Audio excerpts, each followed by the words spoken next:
வணக்கம் நண்பர்களே. மனதோடு கொஞ்சம் பேசுங்கள் பகுதி 22. என்றும் உங்களுக்காக வாழுங்கள்.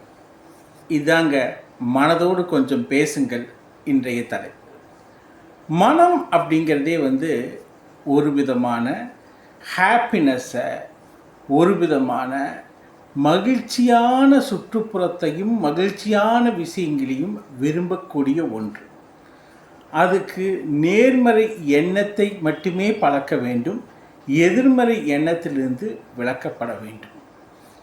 நீங்கள் பல நேரங்களில் அடுத்தவர்களுக்காக பல இடங்களில் காம்ப்ரமைஸ் ஆகிறதும், அடுத்தவங்களுக்காக வாழ்வதும், அடுத்தவங்களுக்காகவே உங்கள் லைஃப்பை தியாகம் பண்ணுறேன்னு சொல்லுறதும் ஒரு விதமான அழுத்தம். அதுவே மன அழுத்தத்துக்கு காரணமாக அமையுது. மன அழுத்தம் எதனால் வருது அப்படின்னா, பல விஷயங்கள் அதில் அடங்கியிருக்குங்க. ஒரு விதமான ஏக்கம், ஒரு விதமான பயம், ஒரு விதமான இயலாமை, ஒரு விதமான எக்ஸ்பெக்டேஷனை மீட் பண்ண முடியலையேங்கிற ஒரு வித குற்ற உணர்வு. ஸோ இது எல்லாமே எதனால் வருது அப்படின்னு பார்த்தா, யாரும் அவங்களுக்காக வாழ்கிறாங்களா அப்படின்னு பார்த்தா அது வெரி ஃபியூ தான் சொல்ல முடியும். ஏன்னா மேக்சிமம் ஒவ்வொருத்தரும் அடுத்தவங்களுக்காக வாழ்கிறது அப்படிங்கிற ஒரு போலி பிம்பத்தை கட்டமைச்சுக்கிறாங்க. அடுத்தவங்களுக்காக வாழ்வதை போலி பிம்பமாக கட்டமைக்கிறதுனால அது மனசுக்குள் இருக்கக்கூடிய எத்தனையோ ஆசைகளை, மனசுக்குள் இருக்கக்கூடிய ஏக்கங்களை, மனசுக்குள் இருக்கக்கூடிய விஷயங்களை தெரிஞ்சுக்கிறதும் இல்லை, அதைய நிறைவேற்றுவதும் இல்லை. அப்போ முதல்ல மனதோடு கொஞ்சம் பேசுங்கள்ல மனசுக்குள்ள என்னென்ன ஏக்கங்கள், ஆசைகள், இந்த உடலுக்கும் இந்த மனசுக்கும் என்ன தேவை, அதை வெளிப்படையாக செய்யவும், வெளிப்படையாக அதை பெற்றுக்கொள்ளவும் ஒரு விதமான தயக்கம்.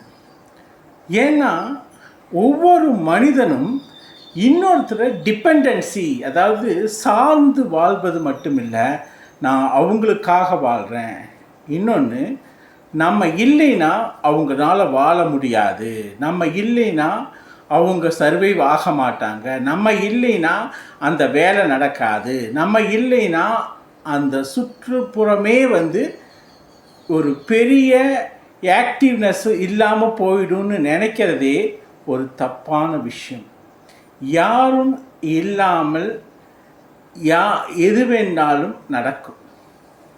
யாருமே இல்லாமலும் இந்த உலகம் சர்வைவ் ஆகும். நம்ம நம்மளை நாமளே தவறாக நினைத்து கொண்டிருக்கிறது எப்படின்னா, நம்ம இல்லைன்னா அந்த பர்டிகுலர் பர்சன் இருக்க மாட்டாங்க, அல்லது அவங்களால் வாழ முடியாது. அது எல்லா விதமான ஜீவராசிகளுக்கும் உயிர்களுக்கும் அது சம்பந்தமானது. அப்போ நம்ம ஏன் இவ்வளவு ரிஸ்க் எடுக்கணும்? ஒரு முனிவர் கேட்டாராம். அந்த முனிவர் ஒரு தாய் அந்த முனிவர்கிட்ட போய், என்னுடைய கணவனை, இறந்த கணவனை உயிர்ப்பிச்சு கொடுங்கன்னு கேட்டாராம். அதுக்கு அந்த முனிவர் சொன்னாராம், நான் உயிர்ப்பிச்சு கொடுக்குறேன், ஆனால் உங்களில் யாரோ ஒருத்தர் உயிரை தியாகம் செய்ய வேணும்னு சொன்னாராம். அதுக்கு அந்த இறந்தவருடைய தந்தை, நான் அடுத்த என்னுடைய மனைவிக்காக வாழணும், அதனால் என்னால் உயிர் தியாகம் செய்ய முடியாதுன்னு சொல்லிட்டாங்க. மனைவி கேட்டதுக்கு, இல்லை, என் கணவனுக்கு பணிவிடை செய்யணும், என்னால் உயிர் தியாகம் செய்ய முடியாதுன்னு இறந்து போன அப்பா அம்மா அப்படி சொல்லிட்டாங்க.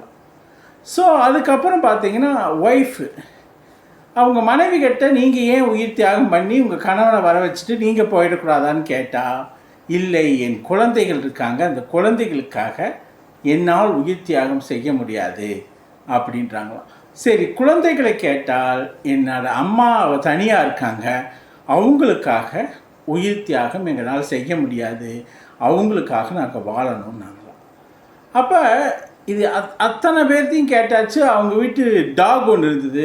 சரி, அந்த நாய்கிட்ட கேட்டதுக்கு அது சொல்லிச்சான், எங்கள் எஜமானியம்மா இருக்காங்க, அவங்க குழந்தைங்க இருக்காங்க, எங்கள் எஜமானர் இல்லை, இந்த குழந்தைகளையும் எஜமானரையும் காப்பாற்றுறதுக்கு நான் இருந்து தான் ஆகணும்னு சொல்கிறாங்க. அது சொல்லிச்சான். ஸோ இந்த மாதிரி அந்த நபர் இறந்த சில மணி நேரங்கள்லேயே, சில துளி நிமிடங்கள்லேயே அவங்க ஒவ்வொருத்தரும் அவங்க ரோலை ஃபிக்ஸ் பண்ணிட்டாங்க. இதைத்தான் முனிவர் சொன்னார். அவரை திரும்ப உயிர்ப்பிச்சு கொண்டு வந்து நீங்கள் என்ன செய்ய போகிறீங்க? ஏற்கனவே இறந்த சில நிமிடங்கள்லேயே நீங்கள் உங்களுடைய ரோல் என்னன்னு நீங்கள் ஜஸ்டிஃபை பண்ணிட்டீங்க. உங்களுடைய ரோல் என்னங்கிறத நீங்கள் தீர்மானிச்சிட்டீங்க. அப்படி தீர்மானித்ததனால் அடுத்த செகண்டே உங்களுக்கு தெரிஞ்சிருச்சு, நீங்கள் போனவரை அக்செப்ட் பண்ணிட்டீங்க. உங்களுடைய ரோல் இந்த உலகத்தில் என்னங்கிறது ஒவ்வொருத்தரும் முடிவு பண்ணிட்டீங்க. அப்போ அவர் உயிர்ப்பிச்சு கொண்டு வர்றதுக்கு என்ன காரணம் இருக்குதுன்னு கேட்டு, ஸோ நீங்கள் அடுத்த ஸ்டேஜே வந்து ஆல்டர்னேட்டிவ் முடிவு பண்ணிட்டதுனால இது தேவையில்லைன்னு சொல்லிடுறார். ஸோ இதுதாங்க வாழ்க்கைக்கு. யாரும் இல்லாமல் இல்லை.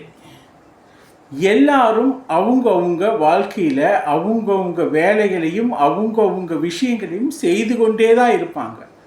அப்போ ஏன் மனிதன் வந்து அடுத்தவங்களுக்காக தியாகம்னு அடுத்தவங்களுக்காக வாழ்கிறேன்னு ஒரு போலியான வாழ்க்கையை வச்சு அவன் பிறந்த நோக்கத்தையும் அவன் மனதையும் காயப்படுத்தி கொண்டு அவனுக்காக வாழாமல் அடுத்தவங்களுக்காக வாழ்கிறேன்னு சொல்லி அந்த மனதை போட்டு ப்ரெஷரைஸ் பண்ணி மனதுக்கு ஒரு விதமான அழுத்தத்தை கொடுத்து அதுவே மன அழுத்தமாக உருவாகி, ஆங்ஸைட்டியாக உருவாகி, பிபியாக உருவாகி, வியாதிகளாக மாறி அதுவே அவனை கொஞ்சம் கொஞ்சமாக கொன்று கொண்டிருக்கிறது. ஸோ இதுதாங்க வாழ்க்கையில் ஒவ்வொரு மனிதனும் தன்னுடைய மனதுக்கு ஹாப்பினஸை கொடுக்கணும். அதில் ஸ்ட்ரிக்டாக இருக்கணும். ஈவன் சர்வாதிகாரியாக கூட இருக்கலாம். நீங்கள் உங்கள் மனசை சந்தோஷமாக வச்சுருக்கிறது எப்படி? சந்தோஷமாக அதை என்றும் நிறைவேறாத ஆசைகள் என்னென்னலாம் இருக்கோ அதையெல்லாம் நிறைவேற்றணும். ஒரு தூக்கு தண்டனை கைதிக்கு கூட கடைசியில் என்ன கேட்பாங்கன்னா, உங்களுடைய நிறைவேறாத ஆசை என்ன? ஏன் அது கேட்குறாங்க? உங்களுடைய நிறைவேறாத ஆசை என்ன சொல்லுங்கன்னா, அந்த மனசு இறக்கும்போது கூட ஒரு அழுத்தத்தில், ஒரு விதமான ஆங்ஸைட்டியில், ஒரு விதமான ஃபியரில், ஏக்கத்தில் போகக்கூடாதுன்னு இந்த வாழ்க்கை ஒரு முழு வாழ்க்கையை வாழ்ந்ததாகவும் அது ஹாப்பினஸோடு போகணுங்கிறதுக்காக தான் அந்த மாதிரி ஒரு ஆசைகளை நிறைவேற்றக்கூடிய பிளாட்ஃபார்மாக அது இருக்குது. இதுதான் வந்து ஒவ்வொரு மனிதனுக்கும் நாம் சொல்லக்கூடியது. உங்கள் மனசு கூட கொஞ்சம் பேசுங்க. அந்த மனசு எதையெல்லாம் இந்த உலகத்தில் பிறந்ததற்காக விரும்புதோ அதை நீங்கள் செயல்படுத்துங்கள். யாருக்காகவும் எதுக்காகவும் பயந்துக்காதீங்க. அதைத்தான் நான் சர்வாதிகாரியாக இருந்து நிறைவேற்றி கொள்ளுங்கள். நீங்கள் ஒரு இடத்துக்கு போகணும்னு விரும்புகிறீங்களா? அங்கே ஒரு இடத்துக்கு அந்த இடத்துக்கு போகக்கூடாதுன்னு சில பேர் சொல்கிறாங்களா? உங்கள் மனசு அதனால் சந்தோஷம் அடையுதுன்னா நீங்கள் போங்க. அவங்கள பற்றி கவலைப்படாதீங்க. உங்களுக்கு ஜாலியாக ட்ரிப் அடிக்கணுமா? ஒரு ஏஜுக்கு மேலே எல்லாமே உங்கள்கிட்ட இருக்குது, அதை பண்ணணுன்னா பண்ணுங்க. ஸோ நிறைவேறாத ஆசைகள், உங்களுக்கு எதெல்லாம் உங்கள் மனசு ரொம்ப விரும்புதோ, மனசு அதாவது இதை நம்ம சொல்லக்கூடியது ஒரு பாசிட்டிவ் ஆட்டிடியூடாக. எத்தனையோ ஏக்கங்கள் இருக்கும் மனசுக்கு. எத்தனை புக்ஸு படிக்கிறதுலேருந்து, டூர் போகிறதுலேருந்து, ஆன்மீக தலங்கள் போகிறதுலேருந்து, எத்தனையோ விஷயங்களை, சில நண்பர்களை, சில உறவினர்களை, சில ரொம்ப க்ளோஸ் ரிலேட்டிவை பார்க்கணும், பேசணும், மனம் விட்டு பேசணும்னு நினைக்கக்கூடியதை நிறைவேற்றுங்கள். அப்படி நீங்கள் மனசுக்கு ஒரு சர்வாதிகாரியாக நீங்களே நிறைவேற்றினால்தான் உங்கள் ஆள் மனது சந்தோஷமடையும், ஒரு மகிழ்ச்சியை உணரும். அந்த மகிழ்ச்சியை உணர்ந்து சந்தோஷம் அடைந்தால்தான் உங்கள் மனசு என்றும் மன அழுத்தம் இல்லாமல் இருக்க முடியும். நம்ம ஒவ்வொருத்தரும் நமக்குள்ளேயே போட்டுக்கக்கூடிய ஒரு கம்ஃபர்ட்னஸ், ஒரு ஃபென்சிங், ஒரு வேலி அப்படிங்கிறது ஒன்று இருக்குது. அந்த வேலின்னா அதுதான் மனதுக்கு இட்ட வேலின்னு கூட சொல்லலாம். அந்த வேலியை தாண்டி யாரும் வர்றதில்லைங்க. அப்படி வேலியை தாண்டி வராதனால தான் மன அழுத்தம், பதட்டம். பல நேரங்களில் பாசமே ஒரு பாரம் ஆயிடும், பாசமே ஒரு சிறை ஆயிடும்.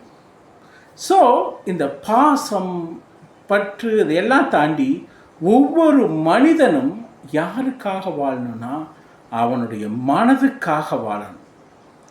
மனம் எதையெல்லாம் விரும்புதோ, எதையெல்லாம் நினைக்குதோ, இது ஒவ்வொரு மனதும் மாறுபடுங்க. இப்போ அண்ணன் தம்பி அப்படின்னு இருக்காங்கன்னா எல்லா அண்ணன் தம்பிக்கும் ஒரே மாதிரி மனசும் ஆசையும் இருக்காது. ஒவ்வொருத்தருக்கும் அந்த ஆசைகள் வேறுபடும். உங்கள் ஆசையை நீங்கள் நிறைவேற்றுறதுக்கு தான் நீங்கள் இந்த பூமியில் இருக்கிறீங்க. ஒவ்வொரு மனிதனுக்கும் மனித வாழ்க்கை என்பது ஒரு ஷார்ட் டேர்ம். ஸோ உலகத்தில் இருக்கக்கூடிய எல்லா ஜீவராசிகளும் அதோடைய போக்கில் ஹாப்பியாக, சந்தோஷமாக ரவுண்ட் அடிக்குது, சந்தோஷமாக இருக்குது. ஆனால் மனிதன் ஏதோ காலில் கட்டி வச்ச மாதிரி ஏதோ ஒரு கமிட்மெண்ட்டில் அது இவங்களுக்காக தான் வாழுறேன், நான் இல்லாமல் இது இல்லை அப்படின்னு நினைக்கக்கூடிய சூழ்நிலைக்கு தள்ளப்படுறான். அதுவும் இந்த சென்டிமெண்ட் அதிகமாக இருக்கக்கூடிய இந்த பார்ட்ஸ் ஆஃப் த வேர்ல்டும்பாங்க. இந்த உலகத்தில், இந்த வெஸ்டர்ன் உலகத்தில் கூட அந்த பற்றுதல் குறைவு. பட்டு நம்ம சைடு அந்த பற்றுதல் அதிகங்கிறதுனால பாசமே ஒரு டிபெண்டன்சியை, ஒரு சார்பு நிலையை ஏற்படுத்தி மனதுக்கு ப்ரெஷரைஸ் பண்ணுறீங்க. மனதுக்கு அதிகமாக ப்ரெஷர் கொடுக்கப்படுது. இப்படி மனதுக்கு ப்ரெஷர் கொடுக்க அந்த மனம் அழுத்தத்தை சந்திக்கிறது. இந்த அழுத்தத்தை நீங்கள் எப்போ உணர்வீங்கன்னா உங்களுக்கே தெரியாது. அது ஒரு பிபியாவோ, ஒரு பிளட் சுகராகவோ, அல்லது குரோனிக் டிசீஸாகவோ அந்த பெரிய இஷ்யூஸ் வரும்போது அப்போ தான் கூட இல்லை, ஹாஸ்பிட்டலைஸ் ஆகி ஒரு ஸ்டேஜுக்கு மேலே தான் சில பேர் உணர்கிறாங்க, சில பேர் அதுவும் உணர்றதில்லை. ஏதோ உள்ளுக்குள் உறுத்தி கொண்டே இருந்து தான் அந்த பிரச்சனைகள் எல்லாம் மைக்ரோ லெவலில் இருந்து அது மேக்ரோ லெவலில் வந்ததாக சொல்லப்படுது. ஸோ ஒவ்வொரு மனிதனும் தன்னை தானே கேட்டிக்கக்கூடிய கேள்விகள் இருக்குது. அதைத்தான் மனதோடு கொஞ்சம் பேசுங்கள்னு சொல்கிறோம். மனசு கூட என்ன ஆசைகள், என்ன உங்களுடைய சின்ன சின்ன ஆசைகள் மட்டும் இல்லை, பெரிய பெரிய ஆசைகள். ஸோ எதனால் இவங்களுக்காக தான் வாழ்கிறேன்னு எதையும் நீங்கள் கமிட்மெண்ட் எடுத்து வாழணும்னு உங்கள் வாழ்க்கையை தியாகம் பண்ணுறதா நினச்சிக்கிட்டு உங்களுடைய வாழ்க்கையை நீங்களே ஸ்பாயில் பண்ணிக்காதீங்க. ஏன்னா தியாகம் பண்ண பண்ண பண்ண மைக்ரோ லெவலில் பண்ண மனசுக்கு நீங்கள் ஏதோ ஒரு விதமான ப்ரெஷர் கொடுக்குறீங்க, மனதை ப்ரெஷரைஸ் ஆக்குறீங்க. அப்படி மனதை ப்ரெஷரைஸ் ஆக்க அதுதான் மன அழுத்தம், பிபி, பிளட் சுகர் எல்லாமே வருவதற்கு காரணமாகிறது. ஸோ எந்த சூழ்நிலையிலும் உங்கள் மகிழ்ச்சி தான் பிரதானம். ஒவ்வொரு மனிதனும் இந்த உலகத்தில் பிறந்தது தன்னையும் தன்னுடைய மன மகிழ்ச்சியையும் வச்சுக்கிறது மட்டும் இல்லாமல் அது இந்த சொசைட்டிக்கும் ஏதாவது செய்து கொண்டு போகுது. இதுவே ஈவன் ஒரு மரத்தை நடலாம், அது கூட ஒரு விதமான அன்பு, ஒரு விதமான கொடை. ஸோ நம்ம இதுக்காக தான் பிறந்தோம், இதைக்காக தான் செய்கிறோங்கிறது நினைக்கிறதே ஒரு விதமான போலியான ஒரு விஷயம்னு கூட சொல்லலாம். ஏன்னா யாரும் யாரையும் தியாகம் செய்ய சொல்வதில்லை. நீங்களே உங்களை தியாகம் பண்ணுறதா நீங்கள் நினச்சிக்கிறீங்க. உங்களுடைய லைஃப்பை நீங்கள் சந்தோஷமாக பிறந்ததுலேருந்து கடைசி வரைக்கும் வாழணும்.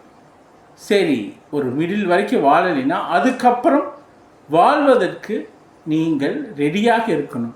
அதுக்கு என்ன தேவைன்னா போல்ட்னஸ், ஒரு பிரேவ்னஸ், போல்ட்னஸ் தேவை. தைரியமாக முடிவு எடுக்கக்கூடிய நிலையில் நீங்கள் இருக்க வேண்டும். அப்படி தைரியமாக முடிவுகள் எடுக்கப்படும் போது தான் மனது அழுத்தத்திலிருந்து விலக முடியும். இப்போ எத்தனையோ நடிகைகள் பல பேர் சொசைட்டியில் இருக்கிறவங்க டிவோர்ஸ் ஆகுறாங்க அல்லது டிவோர்ஸ்க்கு அப்ளை பண்ணுறாங்க. அதே மாதிரி எத்தனையோ பேர் ஒரு ஊரில் இருந்து இன்னொரு ஊருக்கு டோட்டலாக ஷிஃப்ட் ஆகிடுறாங்க அல்லது வேறு கண்ட்ரிக்கு கூட போயிடுறாங்க. சில பேர் தங்களுடைய எல்லா விஷயங்களையும், பிஸ்னஸ் எல்லாத்தையும் விட்டுட்டு வேற்று நாட்டுக்கே மூவ் ஆகிடுறாங்க. ஸோ ஏன் அந்த உறவுகளில் இருந்தோ, அந்த இடத்திலிருந்தோ அல்லது அந்த என்வாமெண்டல் சுற்றுச்சூழலில் இருந்தோ விலக நேரிடுதுன்னா தொடர்ந்து அதிலேயே இருக்கும்போது ஒரு விதமான ப்ரெஷரைஸ்டு மன அழுத்தம், அதனால் வரக்கூடிய காம்ப்ளிகேஷன்ஸ் அப்போ அந்த காம்ப்ளிகேஷன்ஸையும் மன அழுத்தத்தினால் வரக்கூடிய பிரச்சனைகளையும் கரெக்டாக புரிஞ்சு வச்சுட்டு இந்த வாழ்க்கையை நான் அழகாக வாழணும்னு அவங்க என்ன பண்ணிடுறாங்க, இவங்ககிட்டருந்து நான் பிரியணும்னு சொல்லி 2 பேரும் முடிவெடுத்து பிரிகிறாங்க. ரெஸ்ட் ஆஃப் த வாழ்க்கை ஒருத்தர் ஹாப்பினஸ்ஸாக வாழணுன்ட்டு. அதே மாதிரி ஒரு என்வாமெண்ட்டில் இருக்கும்போது சுற்றியும் டென்ஷன், ப்ரெஷர், மன அழுத்தம், ஒரு ஹாப்பினஸ் ஃபீல் ஆகலை. சரி, என்னதான் பெனிஃபிட் இருந்தாலும் நான் அந்த நாட்டை விட்டே போகிறேன் அல்லது அந்த ஊரை விட்டே போகிறேன் அல்லது அந்த இடத்தை விட்டே போகிறேன் அப்படின்னு போகிறாங்க. அதுக்கு காரணமும் நம்ம வாழ வேண்டியது ஒரு வாழ்க்கை, சரியா? அந்த ஒரு வாழ்க்கையை நான் ஹாப்பியாகவும் சந்தோஷமாகவும் என் மனசுக்காகவும் வாழுவேன்னு சொல்லித்தான் இடத்தை, ஊரை, உலகத்தை விட்டு வேறு இடத்துக்கு போகிறாங்க. உலகத்தை விட்டு இல்லை, ஒரு கண்ட்ரியை விட்டு இன்னொரு கண்ட்ரி. உலகத்தை விட்டு போகிறதுங்கிறது மன அழுத்தத்தினால், பிரச்சனைகள்னால் ஒரு ஸ்டேஜுக்கு மேலே போகிறாங்க, அது வேறு விஷயம். ஆனால் ஒரு ஸ்டேஜில் நம்ம ரியலைஸ் பண்ணுறோம் என்னென்னு, நமக்கு ஏதோ உறுத்தி கொண்டே இருக்குது. மனதோடு பேசி பேசி மனசுக்குள் ஏதோ உறுத்தி கொண்டே இருக்குது. அப்போ அந்த உறுத்தலை கவனித்து அதுக்கு தகுந்தமான ட்ரீட்மெண்ட்டு, என்வாமெண்டல் சேஞ்சாக இருக்கலாம், மனிதர்களை விட்டு விலகி இருக்கலாம், அல்லது சொந்தங்களை விட்டு விலகி இருக்கலாம், அல்லது சில தெரிந்தவர்களிலிருந்து விலகி இருக்கலாம், சில இடங்களிலிருந்து விலகி இருக்கலாம். இப்படி விலகி இருக்கும்போது ஒரு விதமான ஹாப்பினஸ், அந்த நெகட்டிவ் எனர்ஜியிலிருந்து விலகி பாசிட்டிவ் எனர்ஜிக்கு போகிறது. ஸோ இதைத்தான் மனதோடு கொஞ்சம் பேசுங்களை நம்ம சொல்கிறது. மனசு எதையெல்லாம் விரும்புதோ அதை அடைய செய்ய ஒரு சர்வாதிகாரியாக இருப்பதில் கூட தவறு இல்லை. ஏன்னா நீங்கள் மனசுக்கு தான் முதலிடம். உங்களுக்கு சுவர் இருந்தால்தான் சித்திரம் வரைய முடியும். உங்கள் மனதும் உடலும் தான் உங்களுக்கு கடைசி வரைக்கும் வரக்கூடியது. அந்த மனதையும் உடலையும் சந்தோஷமாக ஹாப்பியாக வைத்து வாழ்ந்தால்தான் நீங்கள் முழு வாழ்க்கை வாழ்ந்ததுக்கு சமம். அப்போ அந்த வாழ்க்கையை வாழ்வதற்கு எது எல்லாம் இடையூறாக இருக்குதோ அதையெல்லாம் விலக்கி விட்டு வாழ்வது ஒரு மிகப்பெரிய வாழ்க்கை தத்துவம். அந்த காலத்தில் பார்த்தீங்கன்னா சித்தர்களாகட்டும், முனிவர்களாகட்டும், இல்லற வாழ்க்கையை துறந்து அவங்க அந்த ஆன்மீக தலங்களுக்கோ மலைகளுக்கோ காடுகளுக்கோ சென்று என்ன பண்ணுறாங்கன்னா அந்த அவங்களுடைய வாழ்க்கையை, அதாவது வன வாழ்க்கை, ரிஷி வாழ்க்கை, சித்தர் வாழ்க்கை. ஸோ இந்த வாழ்க்கையை வாழும்போது அவங்களுக்கு ஒரு மைண்டு ஹாப்பினஸ், அந்த ஹாப்பினஸ் அதனால் உருவாகுது, அதனால தான் இதை விட்டு அவங்க போகிறாங்க. ஸோ அப்படி ஒரு சந்தோஷத்தை அந்த மனதுக்கு அவர்கள் தருகிறார்கள். அதைத்தான் ஒவ்வொரு மனிதனும் செய்யணும். தனக்கு என்ன சந்தோஷமோ, தன் மனதுக்கு என்ன தேவையோ, என்ன மகிழ்ச்சியோ ஃப்ரீயாக சந்தோஷமாக செய்து வாழ்வது தான் முழு வாழ்க்கை. அப்படி வாழ்ந்தால் மன அழுத்தமோ, ஆங்ஸைட்டியோ, வேறு எந்த ஒரு டிப்ரெஷனோ எதுவுமே வராது. நீங்கள் ஒரு வேலையில் தொடர்ந்து இருக்கீங்க, அந்த வேலையில் தொடர்ந்து அழுத்தம், டிப்ரெஷன், இஷ்யூஸ், அப்போ நீங்கள் இவங்களுக்காக தான் வாழணும், இதுக்காக தான் வாழணும்னு வாழ அதே ப்ரெஷரைஸ் ஆகி ஒரு ஸ்டேஜில் மன ஆரோக்கியத்தோட உடல் ஆரோக்கியம் கெட்டு அதே உங்களுக்கு மிகப்பெரிய பிரச்சனைகளை உண்டு செய்யும். ஸோ அதைத்தான் சொல்கிறேன்னா, அவ்வளோ பிரச்சனை இருந்தால் மனிதனுடைய வாழ்க்கை ஒரே வாழ்க்கை, ஸோ ஷார்ட் டேர்ம். ஸோ அதை விட்டுட்டு நீங்கள் ஒரு புது வாழ்க்கையை அமைச்சிக்க முடியும், புது வேலையை தளாவிக்க முடியும், புது இன்கம்மை கொண்டு வர முடியும். ஒரு படத்தில் ஒரு டைலாக் இருக்கும், எல்லாத்தையும் விட்டு போகிறீங்களே, ஸோ நீங்கள் என்ன பண்ணுவீங்கன்னு கேட்பாங்க. அதுக்கு ஹீரோ சொல்லுவார், உலகம் ரொம்ப பெருசுமா அப்படின்னு. உலகம் ரொம்ப பெருசுங்க, யார் வேணாலும் எங்கே போனாலும் சந்தோஷமாக ஹாப்பியாக வாழ முடியும். நம்மளே அதை குறுக்கி என்வாமெண்டலில் ஒரே இடத்துல இருந்து அல்லது சில மனிதர்களை பார்த்து ஒரு டிப்ரெஷனையும், ஒரு ஆங்ஸைட்டியும், மன அழுத்தத்தையும், மன பதட்டத்தையும் உருவாக்கி அதே உடல் பிரச்சனையாகி கடைசியில் வாழ்க்கையில் எண்டுக்கு போயிடுறாங்க. ஸோ அதைத்தான் சொல்கிறோம், இது எல்லாம் விலக்கி வாழ்கின்ற வாழ்க்கை ஒரு வாழ்க்கை. அதை ஹாப்பியாக சந்தோஷமாக இருக்கணும்னா மனசோடு கொஞ்சம் பேசுங்கள். அந்த மனதோடு கொஞ்சம் பேசி அதோடைய ஆசைகள், அது எப்படியெல்லாம் வாழணும்னு நினைக்குதோ அந்த மாதிரி சந்தோஷமாக ஹாப்பியாக வாழுங்க. அப்படி வாழும்போது தான் டிப்ரெஷன் குறையும், மன அழுத்தம் குறையும், ஆங்ஸைட்டி குறையும், பிரச்சனைகள் குறைந்து நீங்களும் ஒரு முழு வாழ்க்கை வாழ்ந்து ஹாப்பியாக ஆரோக்கியமாக வாழ்ந்து உங்களுடைய கடமைகளை முடிப்பீங்க.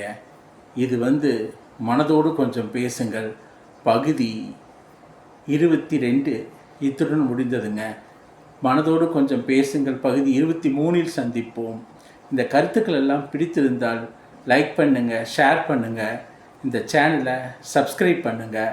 இந்த மனதோடு கொஞ்சம் பேசுங்கள் 21 பகுதிகளும் பிளேலிஸ்ட்லேயும் நலம் அரண் சூழல் மாமுக தமிழ் சேனலுடைய வீடியோ செக்ஷன்லையும் இருக்குது. கண்டிப்பாக மனதை பற்றி நிறைய அவேர்னஸ் இந்த வீடியோஸை பார்த்தீங்கன்னா உங்களால் தெரிஞ்சுக்க முடியும். அது உங்கள் மனதை பக்குவப்படுத்தும், மனதுக்கு ஒரு மகிழ்ச்சியை கொடுக்கும். தவறாமல் பாருங்கள். நன்றி, வணக்கம்.